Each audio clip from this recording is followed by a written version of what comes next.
दिवाळीचा पहिला दिवस म्हणजे वसुबारस। कोरोना संकटाच्या 2 वर्षाच्या कठीण काळानंतर यंदा मात्र दिवाळी जल्लोषात साजरी होणार अशी आशा मनी बळीराजा बाळगत असता परतीच्या पावसासह गुरावरील लंपीने घात केला। यावर्षी दिवाळी सण साजरा करण्यावर कोणतेही निर्बंध नाहीत, तरी मात्र परतीच्या पावसाने कहर केल्याने जिल्हाभरातील शेतकरी दिवाळी साजरी करण्यास उत्सुक नसल्याचे दिसून येतो। सोयाबीन कापणी व कापूस वेचणी झाली नाही, पर्यायी खिसा खुडखुडत नसल्याने दिवाळी सणावर विरजण पडल्याची परिस्थिती आहे। दिवाळीला सणांचा राजा म्हटलं जातं। अंधाराकडून प्रकाशाकडे, दुःखाकडून आनंदाकडे नेणारा सण म्हणजे दिवाळी। वसुबारस पासूनच खऱ्या अर्थाने दिवाळीला सुरुवात होते। आनंदाचा, उत्साहाचा, मांगल्याचा सण म्हणजे दिवाळी। दरवर्षी सर्वजण आतुरतेने दिवाळी सणाची वाट पाहत असतात। दिवाळीचा पहिला दिवस हा गाई वासरांची दिवाळी म्हणून ओळखला जातो।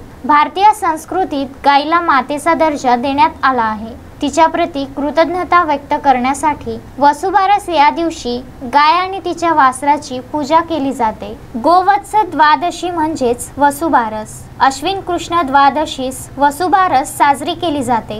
गाई गुरांबद्दल कृतज्ञता व्यक्त करण्याचा दिवस। वसु म्हणजे द्रव्य अर्थात धन, त्यासाठी असलेली बारस म्हणजेच द्वादशी, म्हणून या दिवसाला गोवत्स द्वादशी असंही म्हटलं जातं।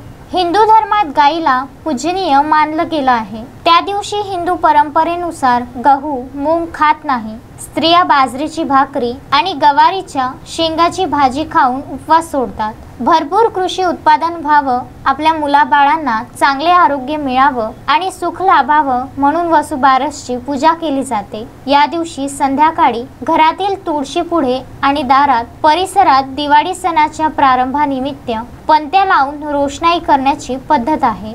नितीन दुर्बुडे, विदर्भ न्यूज, पथरोड।